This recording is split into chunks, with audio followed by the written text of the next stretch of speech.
Hello, everyone, and welcome to the latest business chat with me, Glenys Chatterley from EBN, which you probably know by now stands for Effective Business Network. Today, I've got with me the amazing Nigel Wilson from Nexus HR, and the clue is in the name of what he does. He does HR, so we will be chatting about that a bit, but we'll talk about some other things as well. So welcome, Nigel. Good morning. Thank you. Thanks, Glenys. Good to be here. Looking forward to this. It's going to be great. It's going to be fun, nice and relaxed. We can do this. So tell me a little bit about, I know I said it's in the name, but tell me a bit about what you do and how you got to doing this. Yeah, sure. So Nexus HR, I set it up in actually 10 years ago last year. So this is the 11th year, which is great. So I set it up on the back of being employed, as many people are, for many, many years. And do you know what? I was getting kind of sick of telling people to do things or asking people to do things, and they just ignore me. And it's like, so why am I doing this? Why am I doing this job? So really, I set the business up with the intention of getting that message across to small businesses about the fact that actually HR is not scary. But actually it's incredibly important to businesses. So, yes. You know, I often talk to businesses about the fact that they need to get the basics right. So things like employment contracts, you know, how many businesses just don't have them? But it's that basic stuff that can help you later on and avoid all those problems that we see with, you know, disciplines, grievances, and all that type of thing. So I set the business up with the intention of, I suppose, education and trying to get businesses engaged to do the right thing with their people. Right. I think also it's that if you have somebody doing your HR and you do your contracts, they're going to say, by the way, that's no longer valid, so you need to change that. If there's that, which is what any specialist does, but that's what you get, or certainly, you know, that's what I got when I had people I employed. Yeah, absolutely. And so there were some small changes in the law in 2020, which meant that contracts were still fine prior to that, but there were some things that needs to be included that were omitted from well, certainly the contracts I've seen since then. So I've been encouraging people, certainly that haven't reviewed their contracts pre-2020, to actually just have a conversation. And I say to people, do you know what? All it takes is a coffee. Have a conversation with me. If there's something to be done, we'll do it. We can discuss. If not, then so be it. I've made a connection. So, you know, it's just getting those really, really basic things in place at the start and making sure you review things at the right time. And what is it you like about what you do? Oh, you know, why HR rather than something else? Yeah, okay. So I left school at 16. I didn't want to go to college. I had no interest in education. And I kind of fell into HR through sort of management and those types of things. So I developed a keen interest in, I guess, the dynamics between people and managers and really what drives people. So I like being around people. And I just seem to have developed that kind of natural, I'm going to use the word talent, but I use it loosely, in kind of connecting the issues that separate managers and staff. So I'm actually I'm a good problem solver. Yeah. And that's what I love doing. And that's what really kind of drives me. So I kind of learned to become a good HR professional, I think, based on my experience. So it's kind of a natural progression for me. And you know what? I love delivering training. I love educating people around all that really important stuff that we should be doing. So that's why I got into HR. And it's about people connecting with people in an appropriate way.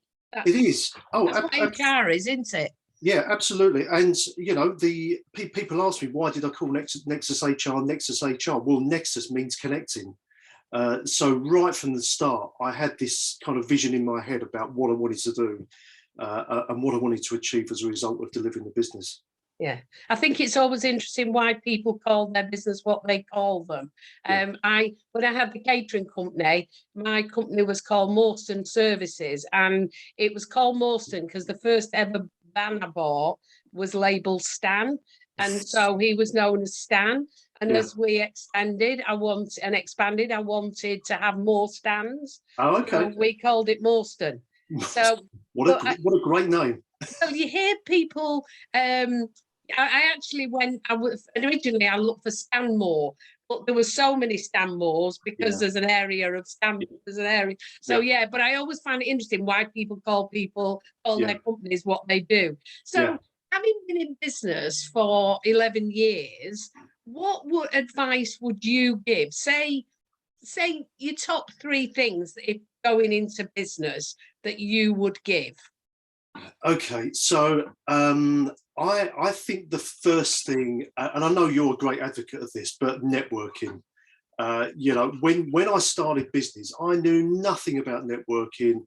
I didn't know how to talk to people in the room. I didn't know how to describe my business. And even now, I can still, have to think about that, because we do have to think about it. But I think for me, certainly getting your networks in place is incredibly important. Without that, then forget it. You'll never have a business. So getting that right is absolutely. I've forgotten the other. Oh, hang on a minute. I did. Three tips about. About being in a business. Yeah, Sorry. being in a business. But these things happen to us all. It's not. It's a sign that we're human, which is always a good thing. Absolutely. So I think the other thing as well, and it's something I don't do enough for me. We're all incredibly busy people. And sometimes we can be busy not being busy, but we need to be really kind to ourselves, and I don't do it enough. So giving ourselves, we think that being in business is great, it's going to be the answer to everything. It's blooming hard work, and I'm just beginning to learn after 11 years that I need to give myself that bit of space to do things that actually I want to do, because otherwise I might as well just be employed. Yes. And actually, it's easier sometimes to be employed, because you can legitimately stop at 5 o'clock or 6 o'clock, whereas when you own a business, you never stop, because you're thinking, even when you're doing your holidays, something will pop into your mind. So you never stop. You never stop being busy. And I think the other thing for me, which kind of leads on to a discussion I often have with businesses about why don't you have HR? Getting the people around you that can help you deliver your business. So again, I often stand up in networking and say, would you not use an accountant because, or would you not use an IT professional, or would you not use a marketer? Actually, without those people in your business, you won't have a business. So I think for me, getting that group, that network of people around you that's going to really deliver what you want. Yes. And I think without that, you want to hide into nothing. It's difficult, because I'm not an accountant. I'm not an IT professional. So why would I try and be one? Absolutely. And so moving on to, still dealing with the HR. If somebody were looking for an HR person, what would be your top 3 tips or top 3 questions that you would expect them to ask, or that would be useful to ask? Yeah, okay. So I would expect them to actually, I never thought about it quite that way. Okay, so what would they ask me? They would ask me, actually, what's the value of HR? Why do I want HR? And something I face a lot. And I say to them, well, actually, if you don't get HR right, you're going to end up in a tribunal. And my role is to keep you out of a tribunal, and to keep you safe and keep you compliant.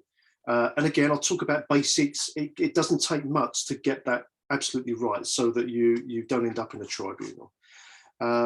I think people will look at HR as being a cost rather than an investment. So I want people to see me as an investment in the business, and a part of that business, and not someone that's going to kind of push against what the business owner actually wants. What's the third tip? Oh, I can't think of the third tip. What would they be asking me? Can I make a suggestion? Yeah, I think they need to trust you. Yeah. Okay. Thank you. And like you, because without that, the relationship, I think no relationship works. Yeah, absolutely. And trust. So I spoke about building those networks. So that's where you build the trust, and you give people those bits of advice. I give loads of free advice to people. I don't charge for all the work I do, and I think that gives confidence in people to actually want to come back and use you, or to recommend you to people. Yeah. So most of my business comes through recommendation through people I know. Yeah. So yeah, trust, absolutely. But I think, and also just picking up from that thing about I don't charge for everything, the other part that I would say with the business is, and it was somebody gave me this advice when I set up, and that's 25 years ago, you're not a charity. Yep. So never behave like you are one. You should always be, there should be a cost, not, oh, I'll do it for free, I'll do it for free. Yeah. There has to be either a huge real advantage to being involved, or you have to have a cost that you get a money at the end. And I think sometimes people, there's two sides to it. I think people get concerned they're giving away their knowledge. Yeah. Well, the world's divided into two sorts, those who do it and those who would get other people to do it. Yeah. And you're looking for the ones who get other people to do it. So it doesn't matter what you charge, the first group would never come to you, anybody. No. But I think it's also about valuing what you do. That your time is worth something, and if you're doing lots and lots and lots for free, I suggest you've got a hobby, but you as a business need to give something a bit to guide them. What you were saying before about guiding, Yeah, absolutely. And I'm quite happy to have a conversation with somebody. We've all come across those people that will say, "Oh, can you just send a template contract?" No, I won't send you a template contract, because there's no such thing as a template contract. Every contract is different depending on what you need. So I'd be doing you an injustice and a disservice if I send you a template contract. Go online if you want one, but it won't be as good as the one that I can do. No, and I think I always remember friends would say to me because my main business for 18 years was catering, so I always refer back to that. But friends would say, "Well, I'm doing this," and some would book me, because friends never ask you for free. And people who pretend that you're friends or want to be your friends, they ask for free, is my always perhaps cynical outlook on it. But I always remember one Sunday afternoon, and in catering, you don't get many Sunday afternoons, but on one Sunday afternoon, I was in the garden having a lovely time. And somebody rang me who I sort of vaguely knew, and said she was catering a party, which I wasn't invited to, by the way, and could I just talk through portion sizes? Really? And I said, yeah. And I sort of went, you do know I run a catering company, do you? And she said, yes, but I just want to do it myself.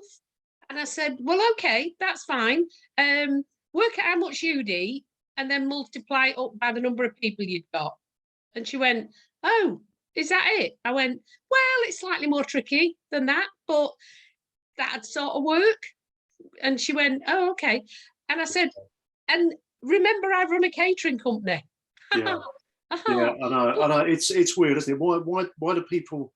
I don't get it. Well, some people are like that. You just think that's fine. Yeah, you've got to admire them really for phoning you up, and asking that question. I don't think I'd be brave enough to do that. Actually, I wouldn't do it. I wouldn't do it to you, Glenn. It's because I know you too well. So. It made me laugh, and it's given me a story that I've used over and over again. But it just, I was like, hang on a bit. Have I got? So you do all this stuff. You've sorted out advice for a business owner or a new person who's thinking of.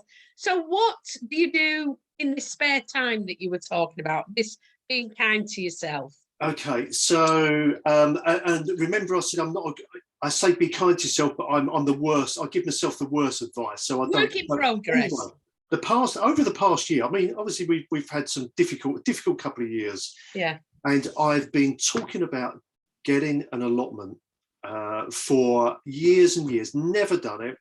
And I thought to myself, I'm going to put myself on the list to get an allotment. So anyway, I was told every allotment has gone, you won't get one for years.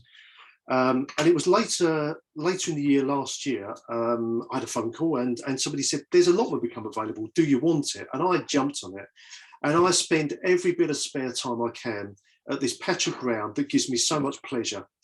And actually, for me, being, I'm probably similar to you, Glenn, it's being stuck behind a computer screen, and it's just horrible sometimes. And having that opportunity to be outside, to get some fresh air, looking after myself as well as a result, I've just fallen in love with it. So I do that. But I've got to tell you about something else I'm doing at the moment. I've actually put myself on a painting course. As in, somebody said to me this morning at a networking group, do you mean painting walls? I said, no, it's nothing to do with painting walls. I'm talking watercolour, I'm talking acrylic, and do you know what? I'm loving it. I've always been quite arty, and again, never really pursued it. But this year, my mission is to actually go and do some of those bits of arty things that I've always wanted to do. So I'm going to do pottery. I want to do wood turning, but art's where I started. Well, there's and I'll give you some details when we finish, but there's somebody who is in Bishop Stortford who runs various types of one-day classes, brilliant. various mediums. So that's a good, you see, this is networking. This is it. This is, you don't just do business in networking, you get all the playtime things as well. Exactly. Yeah. So I'm creating a bit of space for me to actually go and do these things that I actually really want to fall in love with. Fantastic. Well, one of my neighbours has an allotment, and sometimes I'll come out, it tends to be courgettes. I'll come out of the house and there'll be a bag of courgettes or a bag of veg sat outside. And she's patently had a gut of the stuff, and she can't face another courgette. So, I get and I go, yes, thank you very much. Wave at her house and go, next, so and try and think of something to make with courgettes. So, yeah. So thank you for your time today. It's been a real pleasant time to say. So I will be here next week. So let's do all the technical stuff, shall we? So thank you for your time, Nigel. It's been an absolute pleasure. For the rest who are watching, please watch this to the end so we don't mess with the algorithms. And then if you could subscribe, if you could like, if you could comment, if you could tell your friends, that would be fabulous. And for the rest, if you want to come back next week, it'll be me on my own. So I'm talking to myself, unless you turn up. And this has been Glenys Chatterley from Business Chat. Thank you for your time.